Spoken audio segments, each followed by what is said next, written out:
esta primera charla de un ciclo de charlas que vamos a hacer con temática de electrocardiograma. Se nos ocurrió como directiva hacer varias charlas, actividades con temáticas que todo médico general debiera conocer.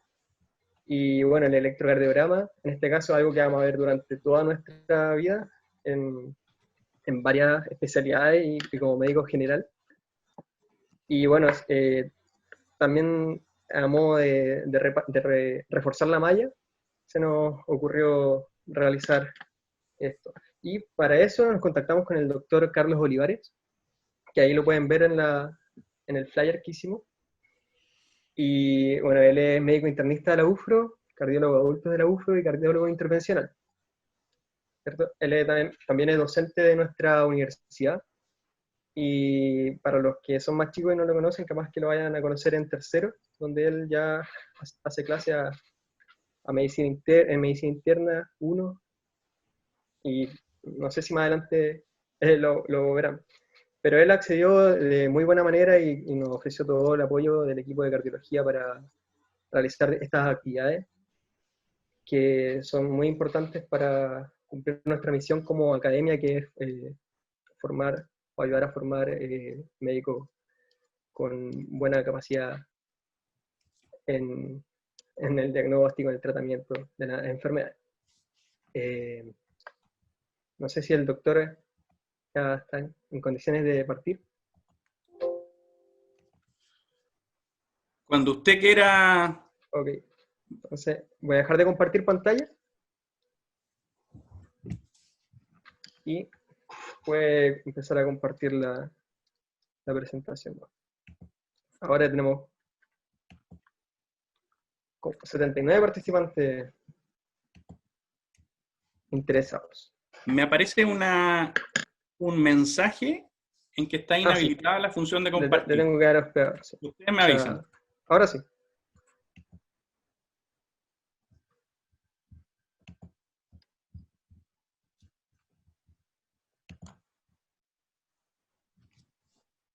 ¿Ok? Sí, ahora sí.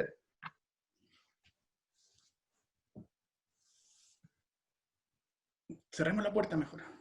Bueno, muchas gracias. Va a ser muy importante este ciclo. Yo creo que han elegido muy bien el tema de la electrocardiografía. Hoy día es sin duda un elemento diagnóstico para todas las especialidades médicas fundamental.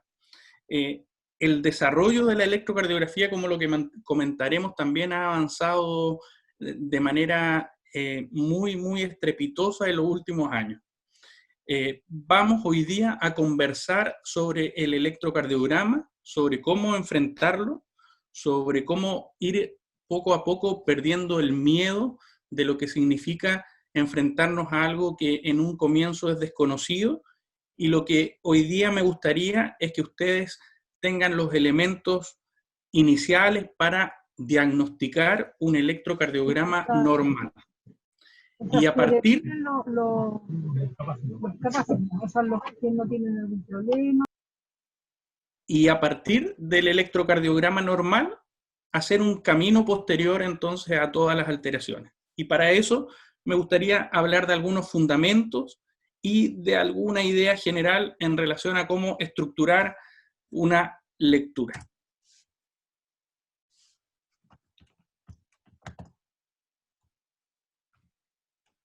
Un segundo.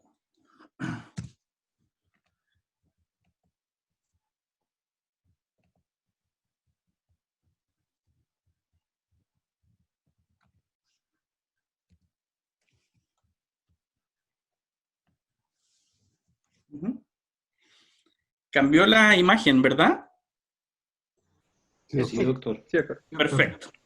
Entonces, en esta primera introducción, lo que yo quiero hacerles recuerdo es que en relación a la función cardíaca existe un acoplamiento entre las diferentes estructuras histológicas, y ellas son desde los vasos sanguíneos, el sistema nervioso, las células musculares y el sistema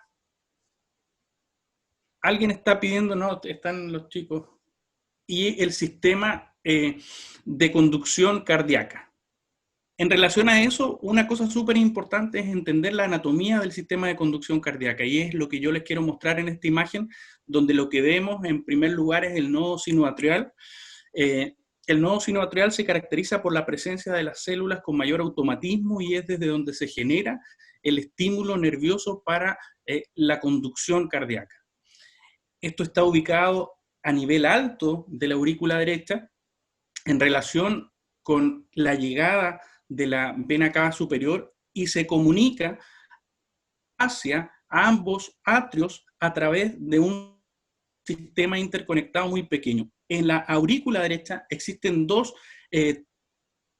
tres tractos internodales, el tracto internodal anterior, el tracto internodal medio y el tracto internodal posterior, que amplían esta señal, y un haz de Bachmann que corre por la pared posterior y que termina dando señal hacia todo lo que es la aurícula izquierda.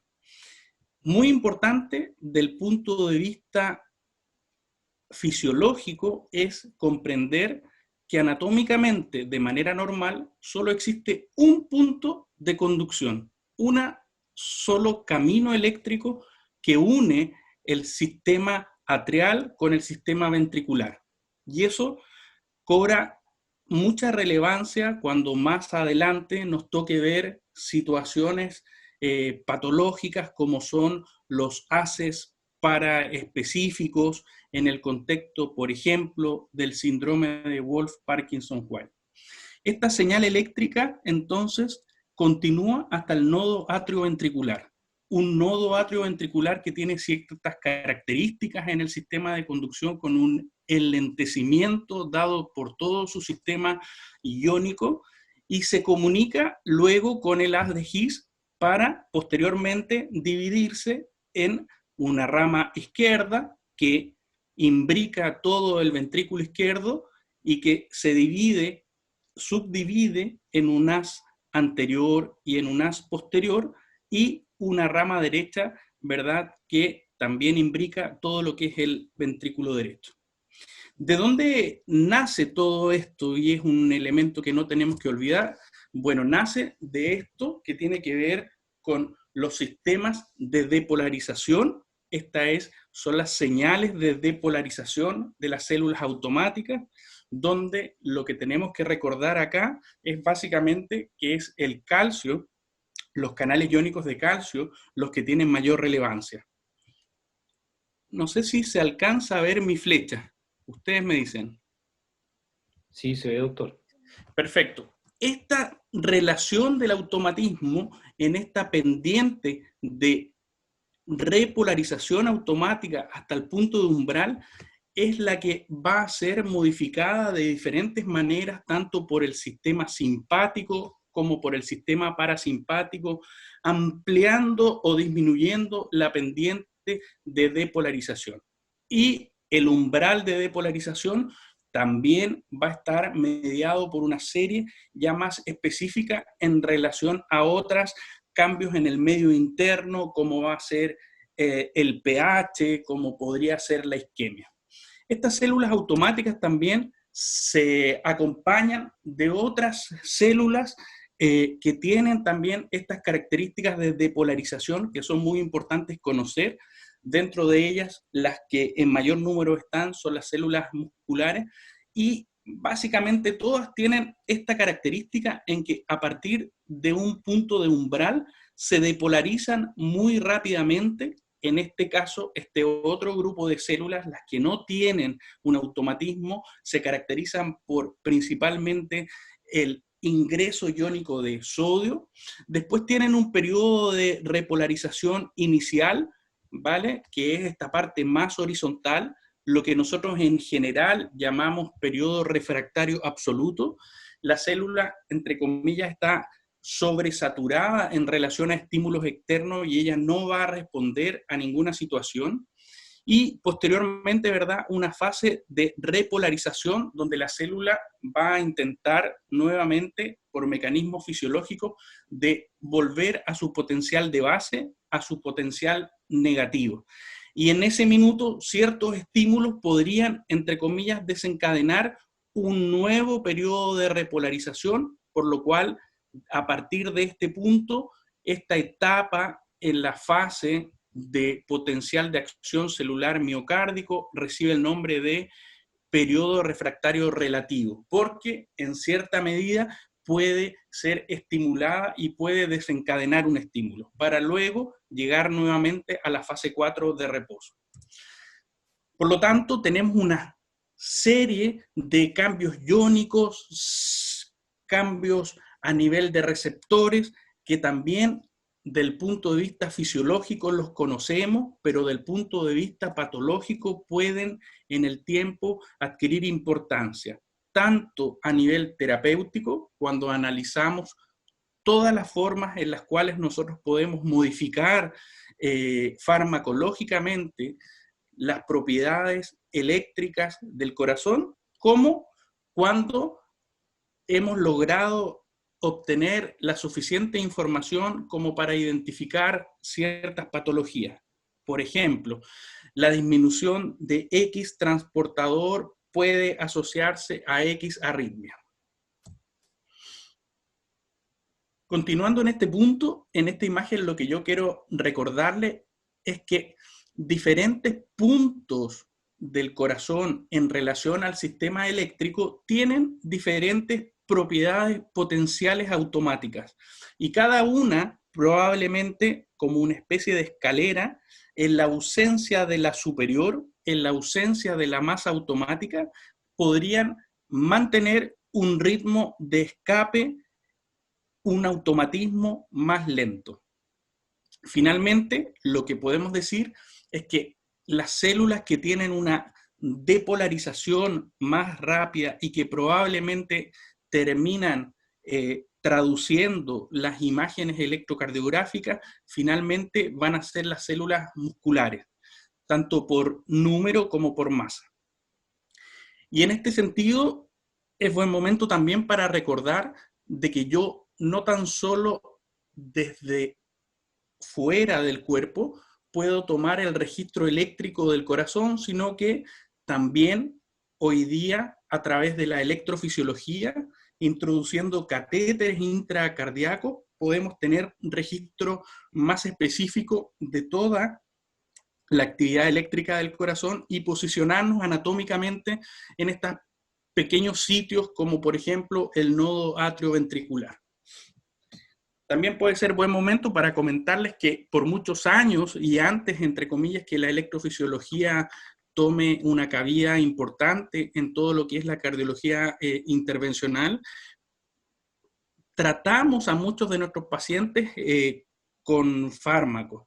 Y el tratamiento antiarrítmico hoy día sabemos que es malo, es incompleto, termina siendo no efectivo y casi siempre se traduce en más eventos adversos que en otra cosa.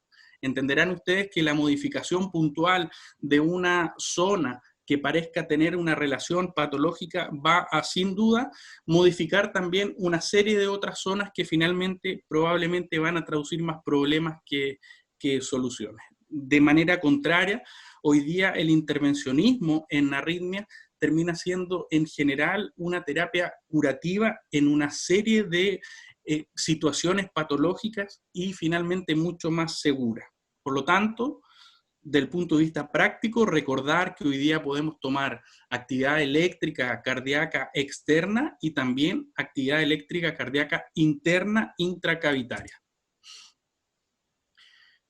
Yo creo que esta foto es muy importante para ustedes que están en una fase de formación y poder contarles un poco de este señor holandés que luego de una serie de estudios que se estaban llevando más o menos en el mismo tiempo, donde todos tenían por objeto intentar determinar la adquisición de actividad electrocardiográfica y entendiendo desde un comienzo lo que antes hemos comentado, que la actividad eléctrica no es otra cosa sino que la traducción de estos pequeños potenciales iónicos, y si es que yo puedo amplificar la señal, estos potenciales iónicos los puedo yo adquirir. Cuando vemos hoy día un poco a qué se ha llegado con el tema electrocardiográfico y, por ejemplo, vemos los relojes watch de seguimiento o el fonendoscopio eco, en el cual tú puedes retirar una parte del fonendoscopio y con ella misma tomar un registro electrocardiográfico de los pacientes, cuesta pensar que esta es la imagen del primer electrocardiógrafo. Esto es más o menos en 1924. Y este señor es el padre de la electrocardiografía. En ese tiempo, las señales dentro de Europa eran en un porcentaje importante a través de la telegrafía. Y estamos acá presenciando el lugar en el que desde su laboratorio, a más o menos 1.5 kilómetros del hospital y a través de los cables de la telegrafía, este señor, ¿verdad?, tomaba las señales y las transmitía para en su laboratorio poder obtenerlas. Entonces, fíjense ustedes, ¿verdad?, cómo existen ciertos medios de señales facilitadores de adquisición de estas señales eléctricas. En este caso, el paciente lo que tiene son sus manos, ¿verdad?, en fuentones de agua, su pie izquierdo en fuentones de agua, para tomar estos primeros registros que le valieron el Premio Nobel de Medicina. Hoy día la electrocardiografía está mucho más estandarizada. Los equipos electrocardiográficos en general son cada vez más pequeños. Han adquirido también la suficiente tecnología símil a lo que está pasando hoy día en el mundo, por lo cual la gran mayoría puede tener memoria autoextraíble, puertos USB, Bluetooth, etc. Y la traducción electrocardiográfica en tiempos más modernos, cuando se crearon las unidades coronarias, también permitió, ¿verdad?, hacer una traducción indirecta, no con el total de monitoreo, pero indirecta, para crear lo que es el monitoreo electrocardiográfico continuo en pacientes agudos. Lo que es importante desde el punto de vista de la electrocardiografía general son dos cosas. La primera, intentar mantener alguna especie de memoria en relación a los colores, ¿ya? Si ustedes se fijan, o lo que tienen que intentar recordarse, es el color rojo. El color rojo, en general, va al lado derecho, llámese extremidad derecha, muñeca derecha, en el caso del electrocardiógrafo, o subclavicular derecho en el caso del monitoreo. Si ustedes a partir de ese color rojo piensan las señales del semáforo y las piensan de una manera de reloj horario, van a entender por qué o cuál es el lugar del color amarillo, que es en la extremidad superior izquierda y en la pierna, ¿verdad?, izquierda. Y el color negro es el color neutro, nuestro electrodo neutro. Existe también, y eso va a conformar, perdón, todo lo que es el monitoreo en relación a las extremidades, tanto en bipolares como en monopolares. 6 otras señales existen para ser posicionadas en el tórax y hacer una valoración frontal de todo lo que es el corazón.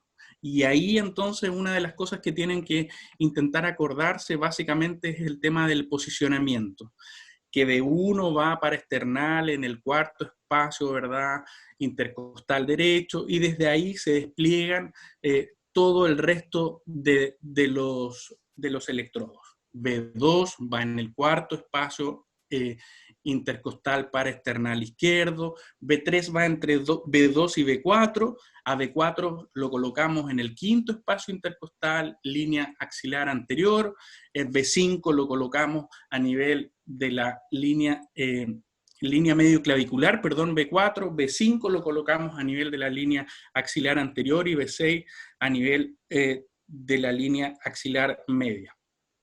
Este posicionamiento básicamente lo que termina traduciendo en señal son las señales más clásicas, pero hay que recordar de manera importante que existen otras posiciones electrocardiográficas que pueden ser las posiciones especiales, pero que nos permiten en ciertos casos tener o obtener señales de importancia. Y ellas son las derivadas derechas o BR, en las cuales en el mismo posicionamiento habitual de las precordiales, nosotros las colocamos, pero ahora monitorizando todo lo que es el hemitórax derecho. Las derivadas posteriores, en las cuales continuamos hacia posterior, B7, B8 y B9, y también nos permite, ¿verdad?, tomar un posicionamiento especial. Existen otros posicionamientos especiales en la electrocardiografía. Hay algunas que se pueden colocar a nivel del epigastrio en casos de sospecha de infarto del ventrículo derecho. Entonces, acá, del punto de vista electrocardiográfico, recordar la importancia del buen posicionamiento en relación al buen posicionamiento de los electrodos, el conocimiento de esta simbología que relaciona color con extremidades es muy importante. En relación a las precordiales, acordarse que existen otros tipos de posicionamientos que amplían la señal. Tanto es así que no hace tantos años era en algunos casos necesario introducir un electrodo a través del esófago para, a través de una señal intraesofágica, en ciertas arritmias supraventriculares, poder monitorizar de mejor manera la aurícula.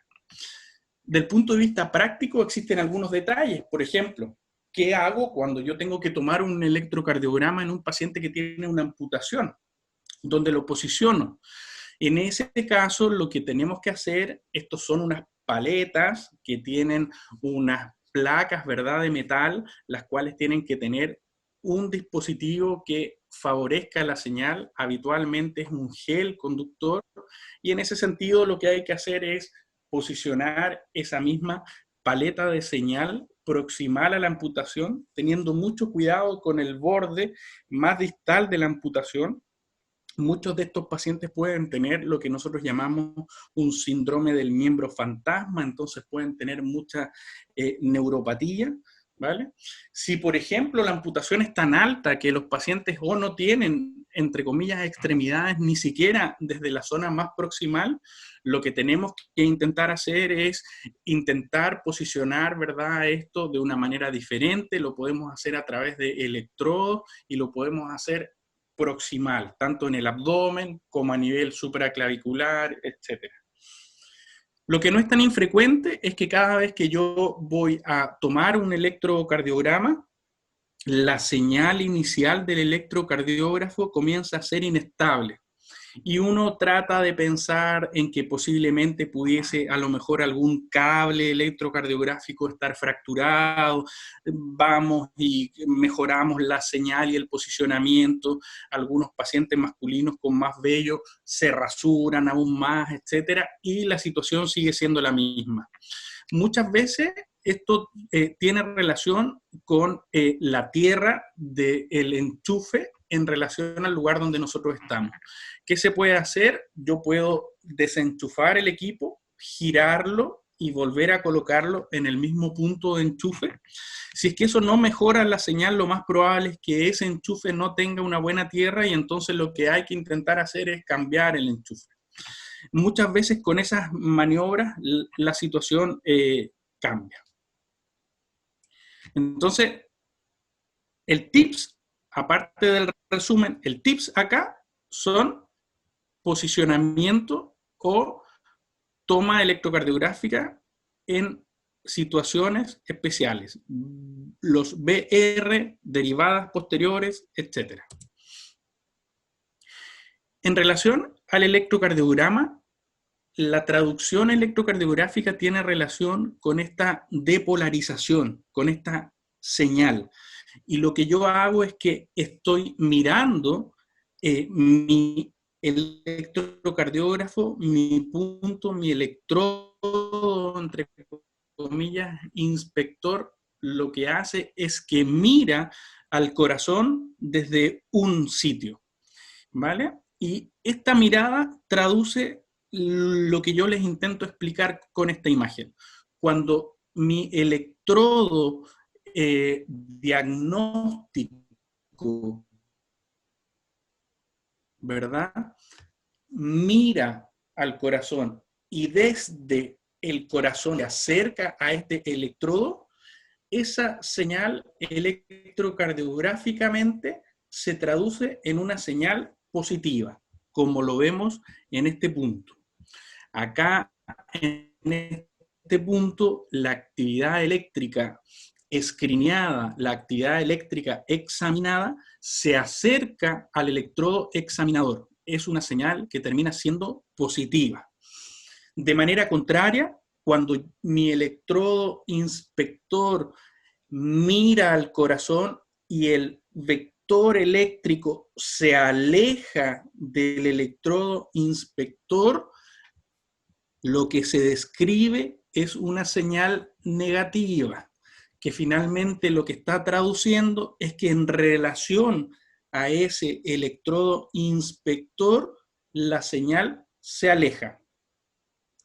Puede existir la posibilidad intermedia en que mi electrodo inspector toma la señal en un tiempo medio y se aleja y se acerca al mismo tiempo, y eso va a traducir una señal isodifásica. Ya lo veremos con más detalle. Cuando yo les comento de mi electrodo inspector, esto es lo que ustedes deben recordar. Existen ciertas disposiciones electrocardiográficas estándar que no han cambiado ni van a cambiar y que traduce en este plano, que es el plano frontal, una disposición clásica en relación a una señal de grados en 360, 180 positivo y 180 negativo. Lo que uno debiera intentar recordar en detalle es dónde está mi electrodo inspector. El electrodo inspector en D1 está a 0 grados. El electrodo inspector en D2 está a 60 grados. El electrodo inspector en ABF está a 90 grados. En D3 está a 120 grados. Y así. Entonces, este tipo de posicionamiento en relación a lo que es el electrodo inspector va a ser el que me va a permitir sacar conclusiones cuando yo luego mire la señal electrocardiográfica que se cree. Si es positiva, si es negativa, si es isodifásica. A la vez, como tenemos una serie de puntos de inspección en una amplia área, podemos intentar llegar a conclusiones que son aún más complejas. No es que yo solamente esté mirando uno o dos puntos. Acá lo que miro es todo. Entonces, en esta imagen, junto con el posicionamiento de todos los electrodos diagnósticos en el plano frontal, tenemos posicionado sobre ella la imagen cardíaca.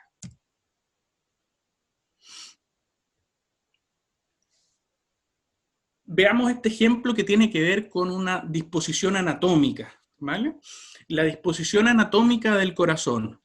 Nosotros vemos ABL. Vemos que ABL es predominantemente positivo, por lo cual, y eso quiere decir que en general la señal se acerca a ABL y que ABF es predominantemente negativo, por lo cual la señal se aleja de la pared inferior. Y esto es el más clásico posicionamiento en relación al plano frontal de lo que nosotros llamamos un corazón horizontalizado. En el ejemplo siguiente lo que vemos es esto que hemos llamado el corazón verticalizado, donde en ABL todo lo contrario, en ABL está predominantemente negativo, y cuando vamos a la línea media en ABF está predominantemente positivo, el corazón está alargado, está verticalizado, típico de pacientes ectomórficos, delgados. Entonces, todas las señales frontales nos pueden ayudar a permitir de una u otra manera esto del posicionamiento que se va a traducir en la electrocardiografía normal como en la determinación del eje eléctrico. Ya lo vamos a ver. En el plano horizontal, el posicionamiento electrocardiográfico nuevamente nos permite hacer un análisis completo de todo el tórax. B1, B2, B3, B4, B5 y B6 nos permiten hacer un análisis o una inspección de todo lo que tiene que ver con la depolarización, principalmente de ambos ventrículos. Acá hay varias cosas que son importantes desde el punto de vista general. Lo primero, B1, B2, probablemente lo que siempre va a estar inspeccionando va a ser una parte del ventrículo derecho que nosotros vemos en esta imagen, y B5 y B6 va a tener principalmente la parte, el vector de depolarización del ventrículo izquierdo. Si ustedes se fijan en el electrocardiograma, existe una señal de positivización de la onda R de B1 hasta B6.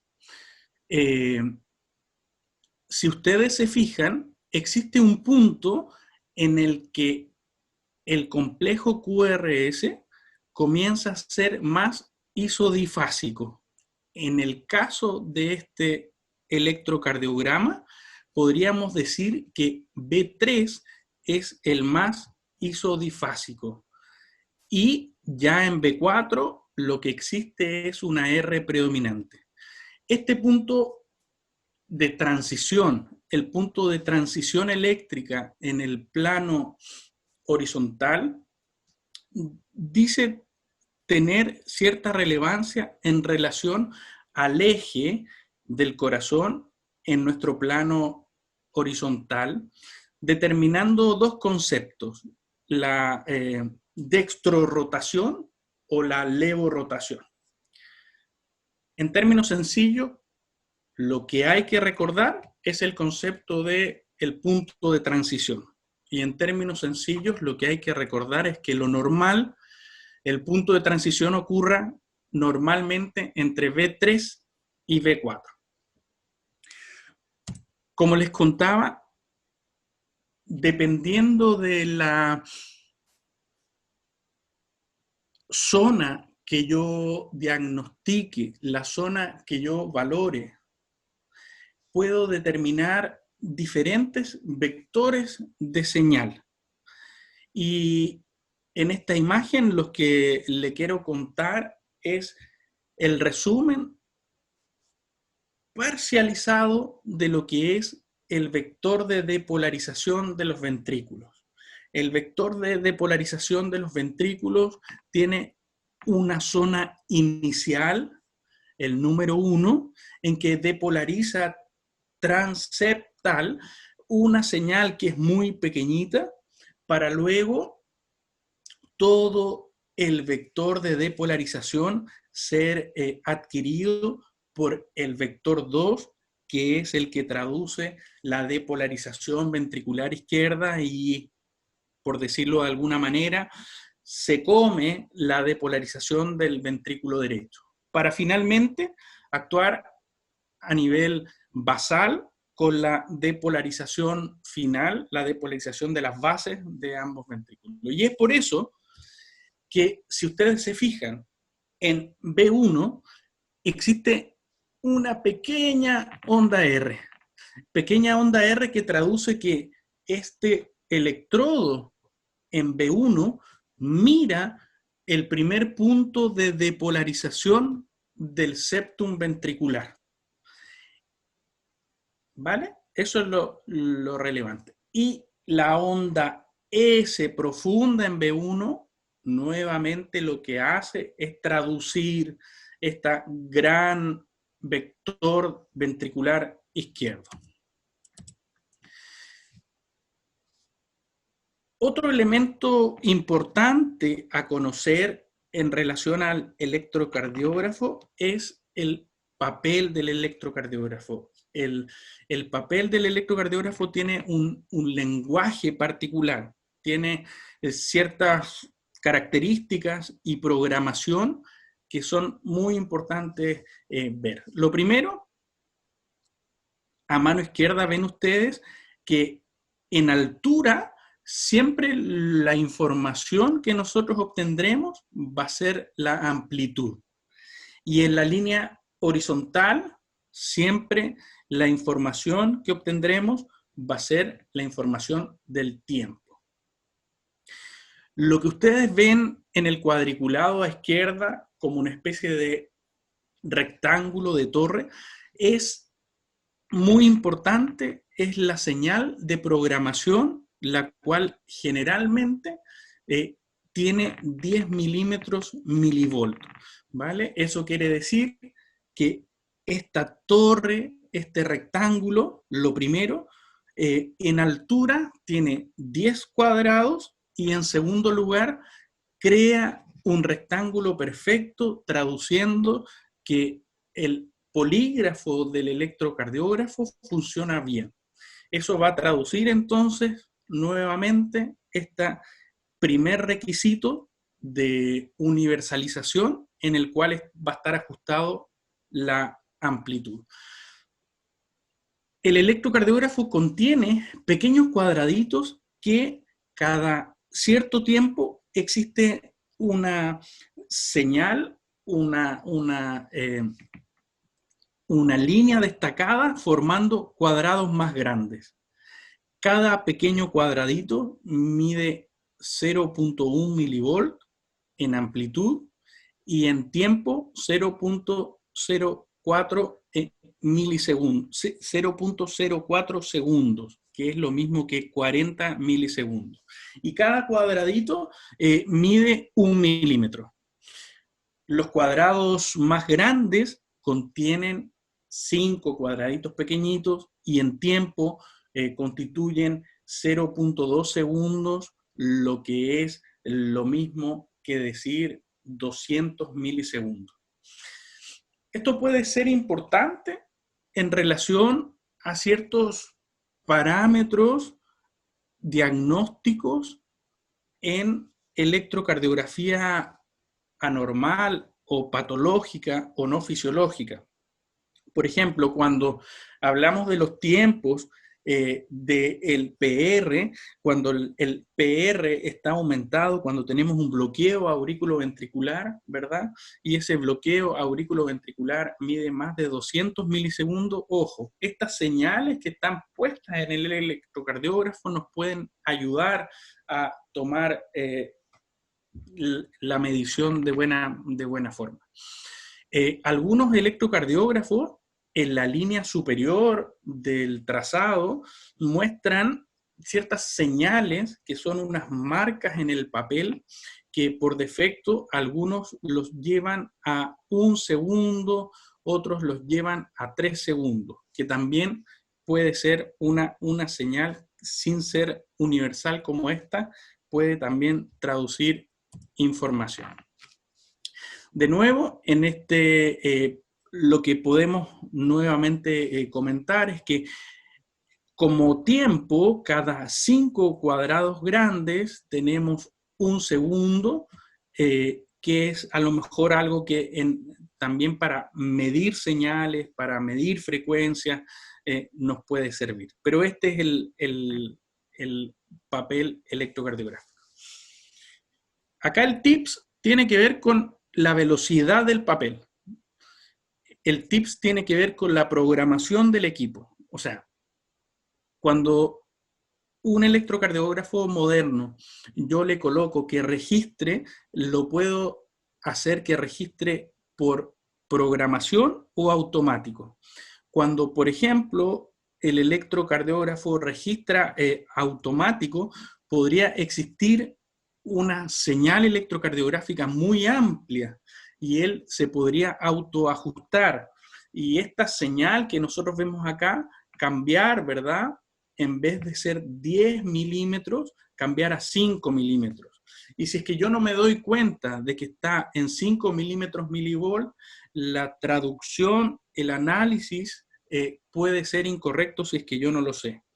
Del mismo modo, la velocidad me puede permitir a mí hacer ciertos cambios para poder obtener mayor información, como por ejemplo, si yo hago correr mi papel electrocardiográfico a 50 milímetros por segundo y tengo yo una arritmia rápida en la que tengo dudas, pudiese ese registro más rápido permitir hacer una lectura más adecuada.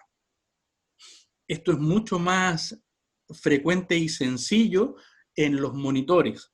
En el electrocardiógrafo, si ustedes hacen eso y la arritmia es importante, probablemente nos van a terminar, a mí me van a terminar cobrando el papel. Pero en el monitor electrocardiográfico yo lo puedo hacer, lo puedo detener, lo puedo medir en los monitores de las UCI, etc. Incluso lo puedo acortar. Yo puedo acortar el electrocardiograma, por ejemplo, para intentar valorar de mejor medida si es que existe alternancia eléctrica en sospecha de un paciente que tenga un derrame pericárdico, o incluso en otros registros, como el registro de la línea arterial, que también de una manera universal va a estar inicialmente programada a 25 milímetros por segundo. Entonces, en el análisis de un electrocardiograma en relación al setting, a la programación, tenemos que tener cuidado. ¿Por qué? Porque un análisis simple podríamos terminar viendo los árboles del bosque y olvidarnos de que a lo mejor hay un pequeño conejillo ahí entre los árboles. Si ustedes se fijan arriba, este electrocardiograma está tomado en 10 milímetros milivolt. 10 milímetros milivolt en relación a la amplitud es una estándar, pero la velocidad de registro es 50 milímetros por segundo. Por lo cual, por ejemplo, en el análisis de la frecuencia va a ser un análisis inadecuado si es que yo esta información no la tengo clara, no la tengo en consideración. De la misma manera, ¿verdad? Acá, este es un electrocardiograma estándar. Ustedes se fijan en la zona inferior, específicamente él habla de velocidad. Y a veces los electrocardiogramas más modernos pueden incluso hacer modificaciones independientes, hacer modificaciones de electrodos de miembro y hacer modificaciones de electrodos precordiales. Entonces, en este ejemplo, lo que yo les quería mostrar es que también nos tenemos que fijar, o si no, tener la consideración. Lo que yo estoy mirando, etcétera, etcétera, a nivel de las precordiales, tiene relación con un registro de 5 milímetros milivolt o un registro de 10 milímetros milivolt. Velocidad, 25 milímetros por segundo, ok, estándar. Miembros de 1, de 2, de 3, ABR, ABL, ABF, 10 milímetros milivolt y precordiales, 10 milímetros milivolt. Esta información tiene que ver con los estándares de autorregulación que hace el mismo equipo para intentar estandarizar algunas variaciones de la línea de base, etc. Eso también es modificable. En general, en la programación de un equipo no hay que hacer mucho, ¿ya? Pero estas cosas son súper importante. Bueno, el electrocardiograma entonces lo que hace es la traducción eléctrica, por eso la primera imagen, ¿verdad?, de este dispositivo que nos permite medir la corriente, la traducción eléctrica de todo este sistema complejo universal que estábamos conversando, que va más allá de células, incluye vasos sanguíneos, incluye sistema nervioso, etc. Y todo este conglomerado que se termina traduciendo en una perfecta máquina, ¿verdad?, de contracción, relajación y trabajo mecánico a partir de toda esta actividad eléctrica. Y como les decía, el electrocardiograma ha cambiado, pero de maneras muy importantes. También está la telemedicina, por ejemplo, etc. Bueno, entrando ya más al área chica. El registro electrocardiográfico de la actividad eléctrica cardíaca medida por electrocardiograma tiene una nomenclatura que es universal. Esta nomenclatura universal tiene la característica que también partió en relación a todo lo que tenía que ver con un registro de señales telegráficas, y es por eso que no se llama A, B, C, D, E como habitualmente, sino que en estos registros el punto 0 era 0 y a partir de él el primer punto era una P y de ahí de manera consecutiva. Y es por eso que el tema es P, Q, R, S, T. La primera descripción, la primera señal positiva registrada es la onda P, ¿vale? Después, desde la onda P, se crea un pequeño segmento que incluye la isoeléctrica nuevamente hasta el inicio del complejo QRS. Esa zona se llama segmento PR. Y este complejo QRS es un complejo, ¿verdad?, en el cual tiene ciertas características, traduce, ¿verdad?, la actividad más bien ventricular, tiene cierta nomenclatura que ya vamos a comentar, y lo que luego comienza es la línea isoeléctrica que toma relación posterior al QRS, se llama punto J. Esta zona isoeléctrica recibe el nombre de segmento ST. Luego se inscribe nuevamente una onda, ¿verdad?, positiva, que se llama onda T, positiva en este caso, ¿vale? Y esas son las ondas. Existen ondas, existen segmentos, y ondas y segmentos forman los intervalos. El primer intervalo es el intervalo PR, el segundo intervalo es el intervalo QT. Del punto de vista práctico, al esto ser una actividad eléctrica y tener cierta delay, cierto retraso entre la actividad eléctrica y la actividad mecánica, lo más importante a saber es que la sístole va desde el inicio de la onda P hasta la isoeléctrica al final del QRS, y el diástole va desde el final del QRS, el inicio de la isoeléctrica, hasta el final de la onda T, ¿vale? Esos son los segmentos, cada segmento traduce algo. La depolarización auricular está en la onda P. Todo el tiempo de depolarización auricular, pero además sumado a lo que es conducción, va a estar desde la onda P hasta el inicio del QRS, o sea, en el intervalo PR. El intervalo PR va a traducir toda la depolarización auricular más este retraso filtrado del nodo atrioventricular.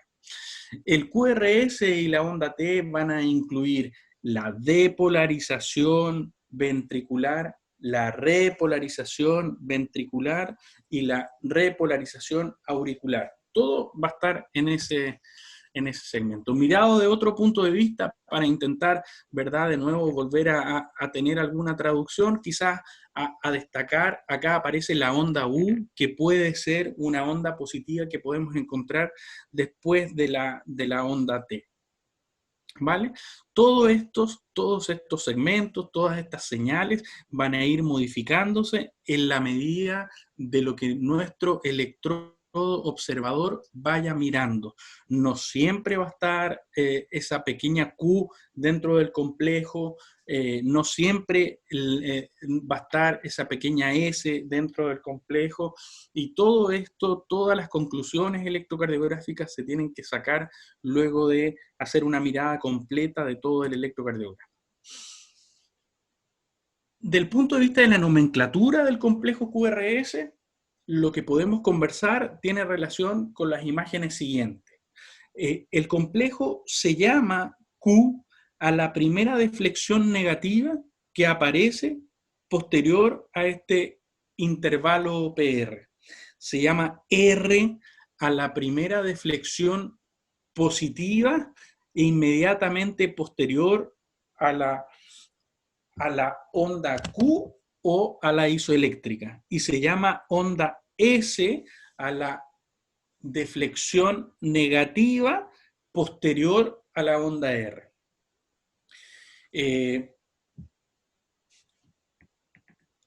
Quizás de acá lo que puede ser importante desde el punto de vista de la nomenclatura es esto. Estas señales que terminan fraccionando el QRS, fraccionando, acá la señal no alcanza la isoeléctrica, sino que está fraccionado en el mismo complejo, en lo profundo del complejo, tienen relevancia y se llaman de esa forma, fraccionamientos. El fraccionamiento, en la zona del fraccionamiento, no alcanza la isoeléctrica. Lo otro tiene que relación con las letras mayúsculas y minúsculas. Se dice en general que la actividad electrocardiográfica que es menor a 5 milímetros debiese recibir su nombre, su nomenclatura a través de una letra minúscula y no de una letra mayúscula. Por ejemplo, en este caso, el número 4, donde la onda R mide menos de 5 milímetros, diferente al caso anterior, donde la onda R está en mayúscula porque mide más de 5 milímetros. Y el otro tema tiene que ver con esto de que pueden existir dobles señales, pueden existir, como en el caso final, pueden existir dobles R. O sea, hay una señal positiva, una S que es una señ'al negativa, luego de una R y después nuevamente una señal positiva. La segunda señal positiva en este caso, RSR', la R'. Bueno, después de toda esta introducción en relación a ciertos elementos, ustedes entenderán que esto de estudiar electrocardiograma es una cosa bastante amplia, hay muchísima información que me perdonarán si no he podido intentar, solamente lo he intentado, el entregarles algunos elementos que a lo mejor los permitan, como yo les contaba antes, ir con menos miedo, digamos.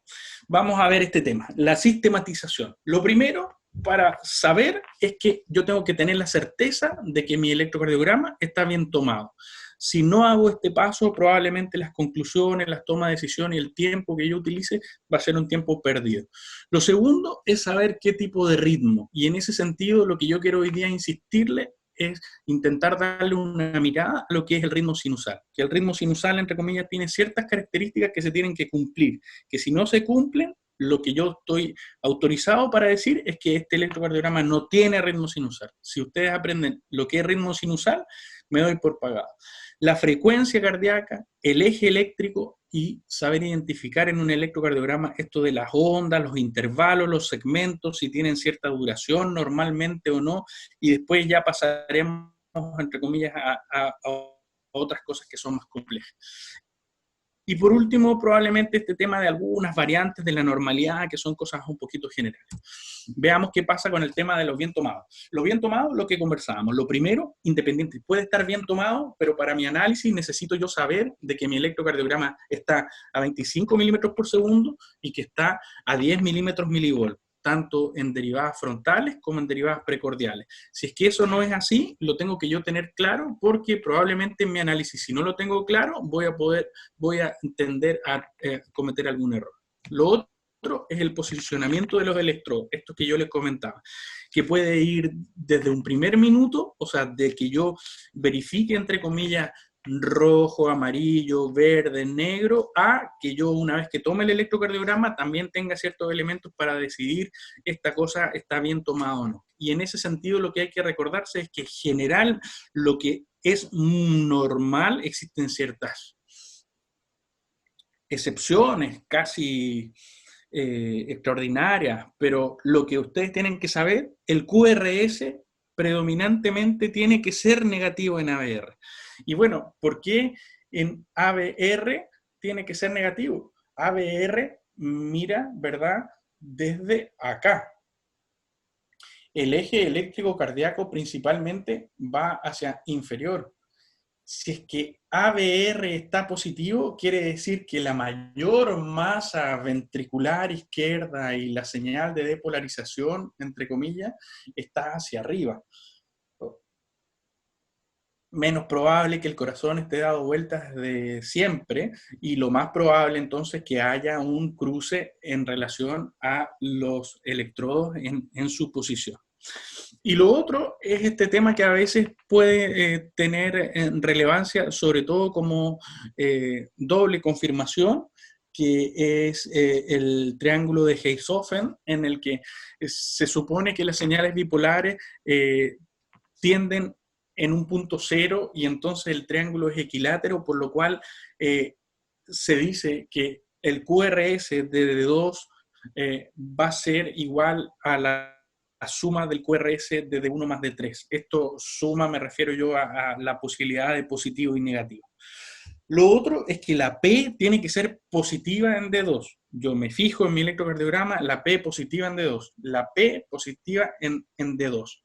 Y lo otro es que, de nuevo, la P tiene que ser negativa en ABR. O sea, la depolarización auricular, que ya miraremos más en detalle, sobre todo cuando nos toque a lo mejor conversar o con otro colega conversar de las hipertrofias auriculares, la depolarización auricular tiene, de nuevo, un vector de polarización, se depolariza de atrás para adelante, de arriba para abajo, de derecha a izquierda, por lo tanto, la P tiene que ser negativa en ABR, ¿vale? Un ejemplo, ¿vale? Este electrocardiograma, ¿está bien tomado o no? Pueden ver a la izquierda, ¿verdad?, esos pequeños triángulos, donde nosotros en ese pequeño triángulo podemos intentar leer, ¿verdad?, cuántos milímetros tiene, y así, como no tiene ninguna señal de traducción específica en relación a si está a 10 milímetros milivolt, yo puedo a través de este pequeño rectángulo saber si es que está bien tomado, bien calibrado, ¿verdad? ABR predominantemente negativo con P negativa en ABR. La P está negativa en ABR, como es, entre comillas, lo esperable, tiene un QRS predominantemente negativo en ABR porque se aleja, ¿verdad? No es que se acerca, se aleja, está el eje eléctrico está todo lo contrario. La P es positiva en D2, la P es positiva en D2, y si uno así a la rápida hace el juego de lo que es D2 es igual a D1 más D3, D2 es igual a D1 más D3, ¿vale? ¿Qué cosa puede ser importante acá? Es que, del punto de vista práctico, el mal posicionamiento de los electrodos puede ser tanto de extremidades como de precordiales, ¿vale?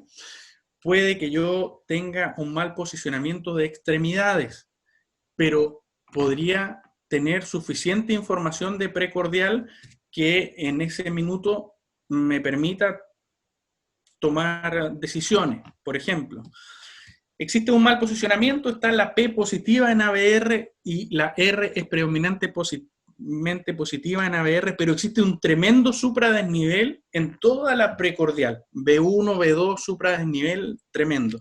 Eso independiente de que el electrodo esté mal puesto en las extremidades, la información del plano precordial es óptima, por lo cual no tiene nada que ver y información suficiente. Puede también existir el mal posicionamiento en las precordiales. Cuando, como yo les comentaba, tiene que existir un punto de transición que tiene que ser lógico. La R tiene que ir lógicamente creciendo desde B1 hasta B6. Si hay un crecimiento diferente o si hay un punto de transición cambiado, lo más probable es que uno de los electrodos se puso mal, ¿vale? ¿Qué hay acá? Electrocardiograma bien tomado, vamos abajo, miramos 25 milímetros por segundo, vamos a la amplitud 10 milímetros milivolt. Vamos a D2, la D2 es positiva, la P, el QRS es predominantemente negativo, puede tener un eje cambiado, eso no hay mayor problema. Pero vamos a ABR, y en ABR lo que hay es una P positiva y una QRS predominantemente positivo. Este electrocardiograma, hasta que se demuestre lo contrario, tiene un cambio de posición en los electrodos de extremidades y en ese sentido es un electrocardiograma mal tomado. ¿Vale? Nuevamente acá, este electrocardiograma yo se los quería contar más bien, ¿vale? Esto no tiene que ver con un tema particular. ¿Puede tener un paciente una P positiva y un ABR predominantemente positivo? Sí, puede tener, sobre todo cuando nosotros consideramos, entre comillas, que un paciente puede tener una dextrocardia, un situs inverso, ¿ya? Está todo para el lado contrario. Si ustedes se fijan, la clave acá, junto con que la P es positiva y el ABR, el QRS es predominantemente positivo en ABR, ¿vale? En D2, la P más bien es isobifásica, casi negativa, y en B1 tiene una disposición del QRS que es diferente. Lo que veíamos en B1 está predominantemente positiva la R, o sea, inicialmente se está todo yendo a la derecha. El vector ventricular predominante se va a la derecha. Y si ustedes se fijan en B6 tiene una S profunda, o sea, ¿qué quiere decir? Que el vector predominantemente de nuevo se va a la derecha, se aleja de B6. ¿Vale? Este es el electrocardiograma clásico de una dextrocardia.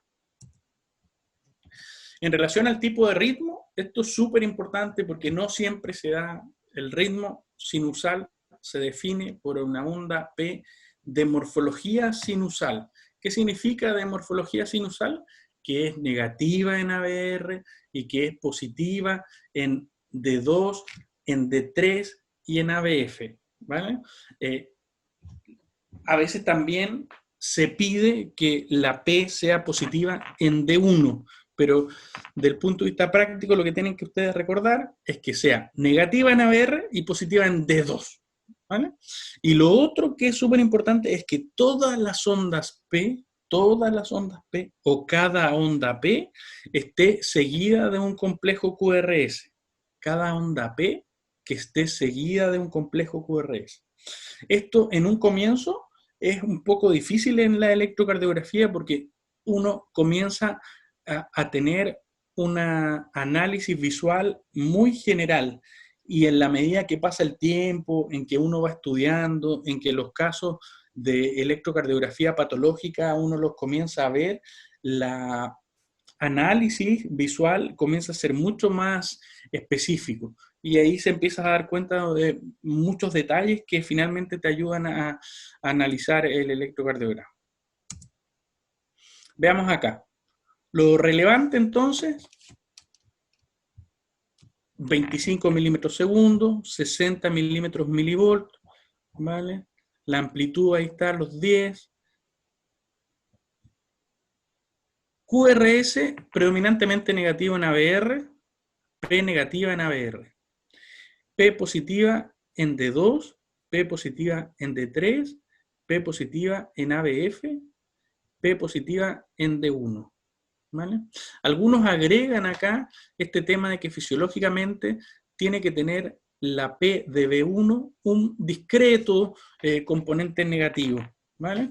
Y ahí también comienzan a aparecer, entre comillas, las señales de análisis de crecimientos auriculares. Cada P seguida de un QRS, cada P seguida de un QRS. Casi siempre la traducción de que cada P vaya seguida de un QRS se puede relacionar bastante bien también con el análisis de la regularidad, ¿ya? Entonces, probablemente, si es que hay en algún punto donde la irregularidad cambie, ojo, tengo que mirar si cada P está seguida por el QRS, ¿vale? Pero en este caso, el ritmo es sinusal. Otro caso, de nuevo, P positiva, chuata, P media positiva en ABR. Aquí la P está media positiva en ABR. ¿El QRS es predominantemente negativo en ABR? Sí, es predominantemente negativo. ¿Se fijan ahí? Hay una onda P que es un poquito positiva. Ahí pareciera una onda P que es un poquito positiva, ¿vale? La onda P en D2 está negativa, ¿ya? La onda P en D2 está negativa. El QRS está bien y cada P hasta ahora pareciera que tiene, ¿verdad?, su correlato con su QRS. En D3 la P también es negativa y en ABF también es negativa. En D1 parece más bien una P plana, ¿vale? Entonces, la frecuencia electrocardiográfica más bien es una frecuencia lenta. Ya les voy a enseñar con el tema de la frecuencia. Hoy día la gran mayoría de los electrocardiógrafos te permiten identificar una frecuencia con bastante lógica, pero los elementos de diagnóstico de frecuencia todavía son importantes. Este electrocardiograma tiene un ritmo que no es sinusal, ¿vale? Tiene una actividad auricular probablemente baja. ¿Y por qué probablemente baja? Por esto que yo les comentaba, y por eso es importante la teoría del dipolo, porque acá todo lo que tiene que ver con los sitios, entre comillas, con este electrodo observador, me permiten sacar conclusiones. Si mi electrodo observador de D2 me muestra que el complejo de P es predominantemente negativo, lo que me está diciendo es que la actividad auricular se está alejando, ¿vale? Y si se está alejando, lo más probable es que esté naciendo de abajo. Si es que en ABR el complejo es predominantemente positivo, lo más probable es que se esté acercando. O sea, lo más probable es que existe la sospecha electrocardiográfica de que quizás esto es bajo y a lo mejor medial, o sea, bajo y a lo mejor está más cerca del septum interauricular. Y es un poco así como es el juego de la electrocardiografía intervencional, donde luego los colegas que son electrofisiólogos, bajo esa información, van a subir electrodos, ¿verdad? De nuevo, que van a seguir haciendo básicamente lo mismo, la teoría del dipolo, y van a tratar de ubicar una zona que les parezca sospechosa de dónde viene esta actividad extra, esta actividad anómala. En relación a la frecuencia cardíaca, acordarse que lo normal es 60 a 100 latidos por minuto, que menos se llama bradicardia, más se llama taquicardia, y que existen varias metodologías para hacer el diagnóstico de la frecuencia. Yo diría que la más general clasificación habla de aquellas frecuencias que son regulares, cómo calcularlas, y las que son irregulares. La regular existen muchas, pero la que uno más se termina sabiendo, yo diría, en la práctica es la que tiene que ver con estos múltiplos clásicos de 300 en relación al número de los cuadrados grandes existentes. A lo mejor no me explico muy bien, pero cuando ya lo vayamos mirando, vamos a ir viendo. Entonces, por ejemplo, yo divido los números, los cuadraditos grandes que hay entre QRS y QRS, pero eso, si yo divido el 300 en 1 y después lo divido en 2, en 3, en 4, en 5, me va a dar una especie de poesía que uno se termina aprendiendo. Entonces dice, acá tengo un QRS en este punto, si lo tuviese en el cuadradito de al lado, 300 dividido en 1 son 300, después 150, 100, 75, 60, 50 y así. Es la manera, entre comillas, en que puede terminar siendo más fácil. En relación a las taquicardias rápidas, lo que parece más lógico es dividir 1500 en el número de cuadraditos pequeños entre ondas R, ¿vale? Eso te da una relación, una frecuencia cardíaca, entre comillas, más rápida. Algunos dispositivos, por ejemplo los Holter, hacen un cálculo inmediato entre R y R y te lo expresan en milisegundos. Los estudios electrofisiológicos casi siempre también se programan en milisegundos. Y también nosotros podemos calcular la frecuencia cardíaca a través de los milisegundos. Y eso se hace 60.000 dividido en milisegundos. ¿Se acuerdan? Cada cuadradito eran 40 milisegundos y entonces así... ¿vale? Del punto de vista práctico, 2 miradas, la poesía y chao. Ejemplos. Aquí estamos entonces en la primera parte, aquí hay una R, una R. Entre R y R, ¿cuántos cuadraditos hay? 1, 2, 3 y 4. 300 dividido en 4. Y acá el otro ejemplo, esto es frecuencia cardíaca más rápida. Como hay frecuencia cardíaca más rápida, lo que podemos intentar hacer es dividir 1500 en el número de cuadraditos pequeños. Ya sabemos, aquí más o menos al ojo, 1500, acá hay 5, acá hay 10, hay 11. Entonces 1500 dividido en 11. Eso así a la rápida. Ahora, cuando la frecuencia cardíaca es irregular, en general también uno termina tratando de estimar, y las estimaciones, para hacer la estimación, el promedio siempre va a ser mejor mientras más datos tengamos. Entonces lo primero es, por ejemplo, multiplicar por 6 el número de complejos R existente en una página de electrocardiograma, duración de 10 segundos, ya acá te empiezan a mirar feo. Y lo otro puede ser multiplicar, por 6 la primera, acá multiplicar por 10 los complejos R en 30 cuadraditos grandes. Duración 6 segundos. Acá de nuevo, en general, lo que nosotros intentamos es más o menos sacar una estimación, hacemos 2 cálculos entre R y R, entre el más, el menos y sería. Pero del punto de vista práctico, por ejemplo, acá tenemos 30 cuadraditos grandes.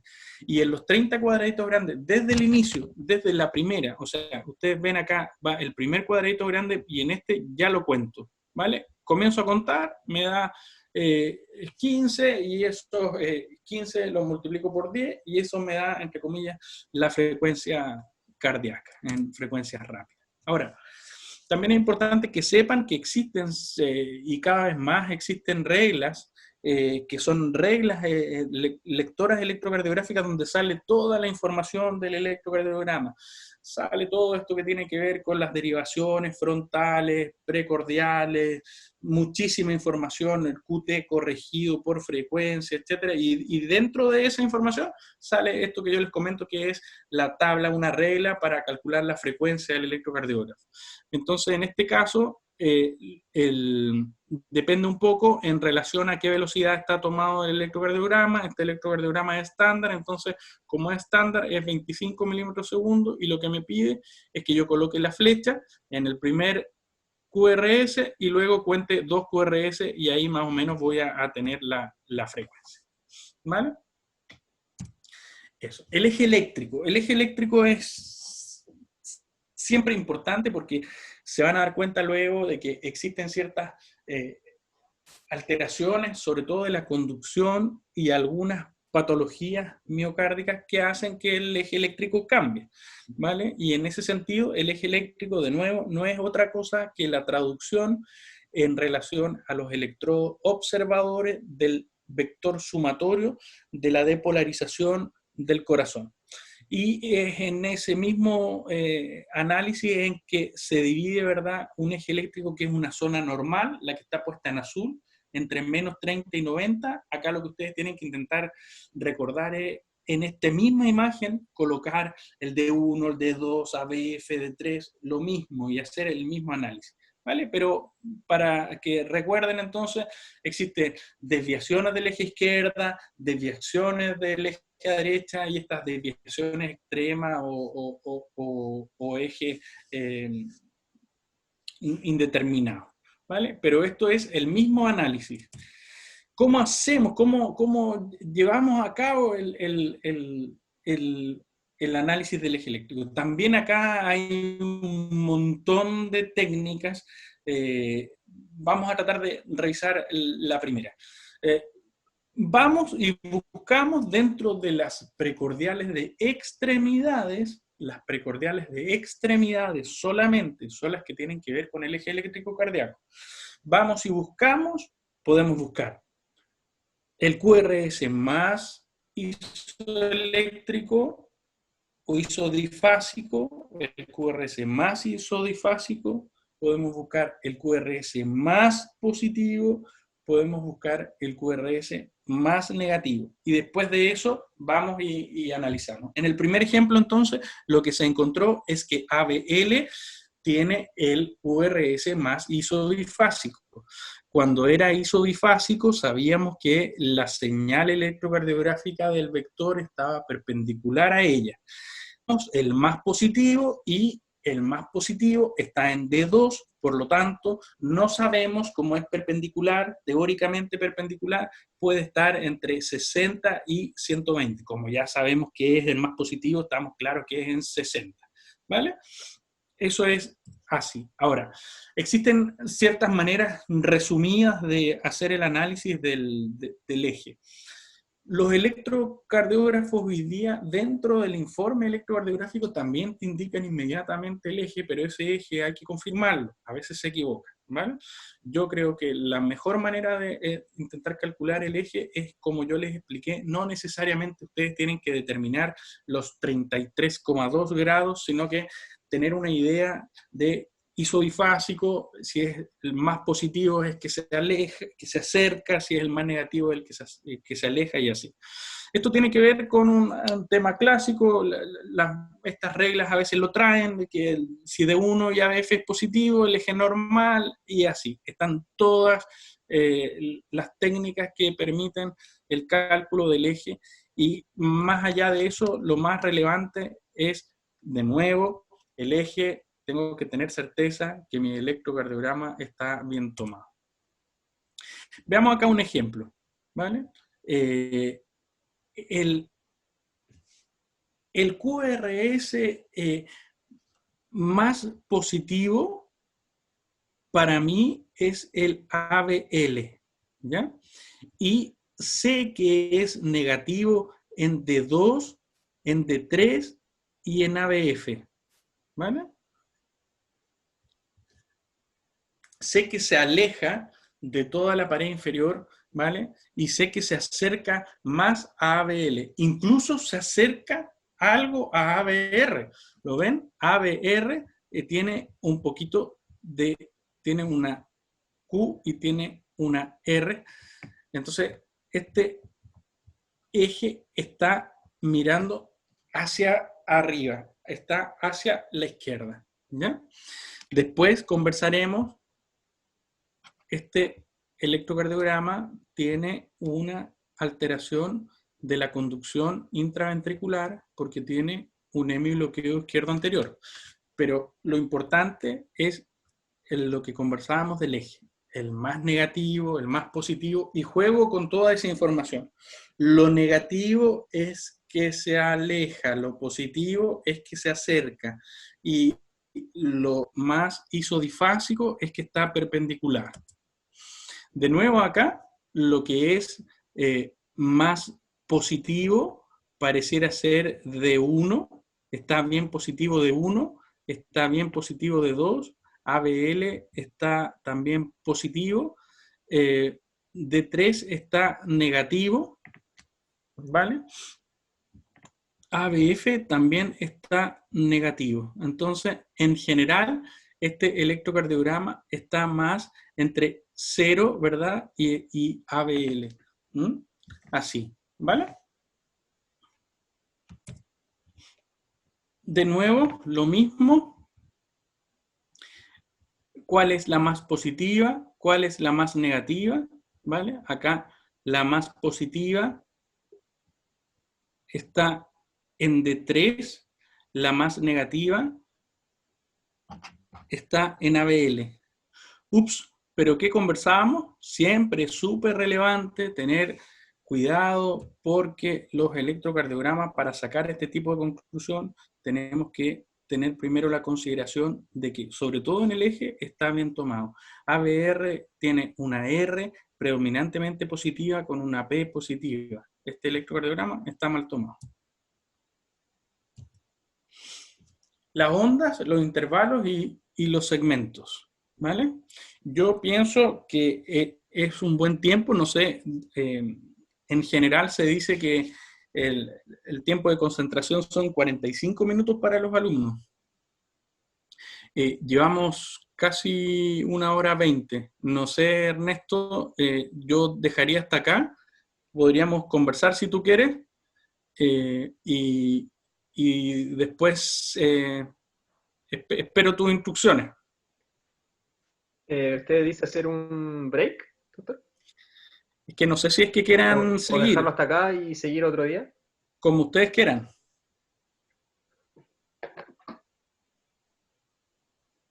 No sé si es que habían preguntas, si es que... Ya, Vamos a ver qué dice la audiencia. Preguntémosle a los chicos, ¿cómo están? Sí.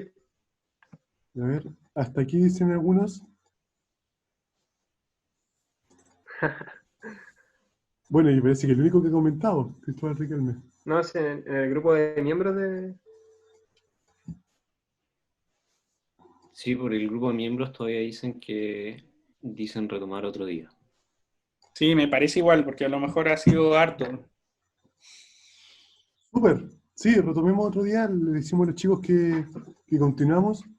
Doctor, muchas gracias por participar con nosotros en estas cosas tan importantes que son para todos los médicos y por darse el tiempo y la disposición. Le agradecemos como academia y bueno, yo creo que los chicos están muy agradecidos, ya están diciendo por el grupo. Muchas gracias, doctor. Sí, Martín, hay una duda, parece. hay una duda. Sí. Yo no puedo ver eso, parece. ¿Ernesto? Sí, acá dice, ¿por cuánto y cuáles eran los datos en el fondo para multiplicar la frecuencia cardíaca? Ese que había que multiplicar por 10 y por 6, dependiendo de los... Yo lo que podemos hacer es que después les paso todo esto, pues. No hay problema. Sí, muchas gracias, doctor.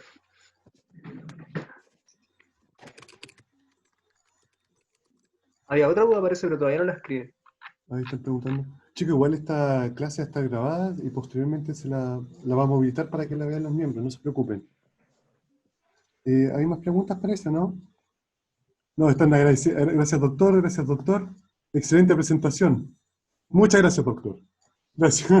Entonces, ahí coordinamos y le avisamos a los chicos cuándo podremos continuar esta charla. Súper. Sí, quizás podríamos intentar conectarnos un ratito antes. Y en ese tiempo, que sea como tiempo libre, a lo mejor si tienen electrocardiogramas, podrían ir ustedes mismos tratando de demostrar y sintiéndose que saben. Entonces presenta cada uno su electrocardiograma y así se van a ir relajando. Yo creo que cuando uno comienza en esto, de verdad que el electrocardiograma parece una cosa difícil de tomar. Súper. Sí, doctor, una excelente idea. Vamos a hacerla para la próxima sesión. A ver, chicos, pueden comentar. Bueno, yo pienso que vamos a hacer eso entonces, doctor. Nuevamente le agradecemos, los chicos, bueno, usted no puede leer, pero hay por lo menos unos 25 mensajes de agradecimiento.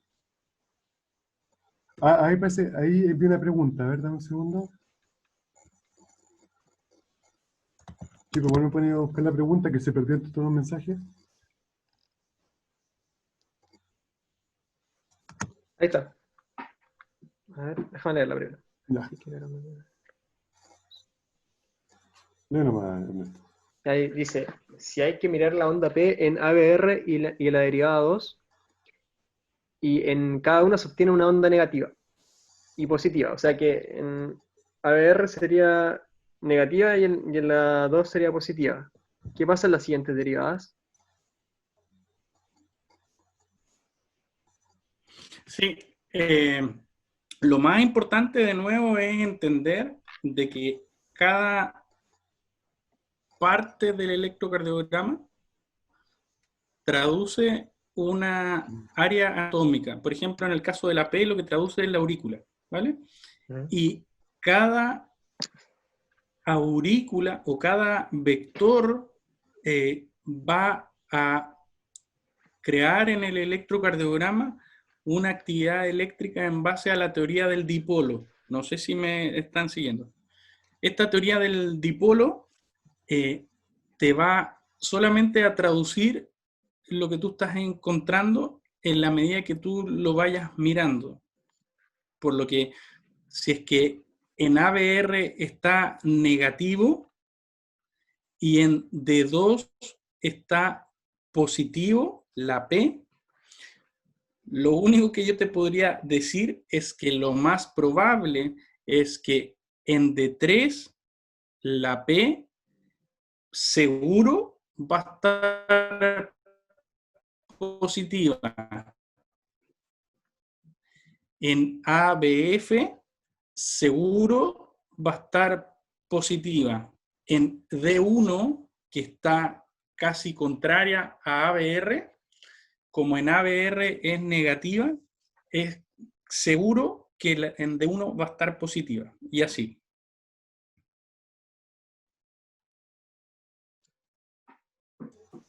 Súper, muchas gracias, doctor. ¿Quedó clara la pregunta? Sí, súper. Dijo que sí. Buenísimo. Ya, chicos, ¿alguna otra pregunta que se me escape para que no la cortemos No, antes de tiempo? no hicieron ninguna más. Miren, quizás como última cosa, yo me gustaría contarles, a lo mejor como a veces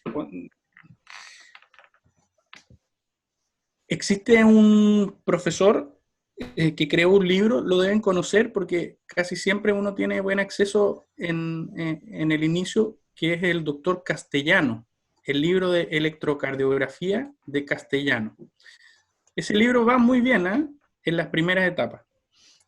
¿Vale? Existen muchos otros grandes próceres, el doctor Valles de Luna, pero hubo un doctor hace poco que se llama Vellens. El doctor Vellens, maestro de la electrocardiografía, dedicó muchos años a la electrocardiografía y ahora en tiempos COVID se murió. No murió de COVID, pero se murió. Si cuando van avanzando y les empieza a gustar la electrocardiografía, existe el libro del doctor Vellens, Electrocardiografía de Vellens. Y ese libro, para uno que está estudiando, digamos, tiene un costo-calidad extraordinario. Así que a veces uno sí, clase y todo, pero les doy ese tip si pueden comprar algunas cosas o bajarlas de internet. Hoy día está todo en internet y les va a ayudar, pero un montón. Yo conocía el castellano, de hecho está en la biblioteca, cuando se podía ir a la U, estaba disponible para el estudio. Es súper buen libro. Ya, pues muchachos, no queda mucho. Ahí comentaremos, ustedes me irán diciendo cómo podemos ayudar, si la metodología les ayuda y espero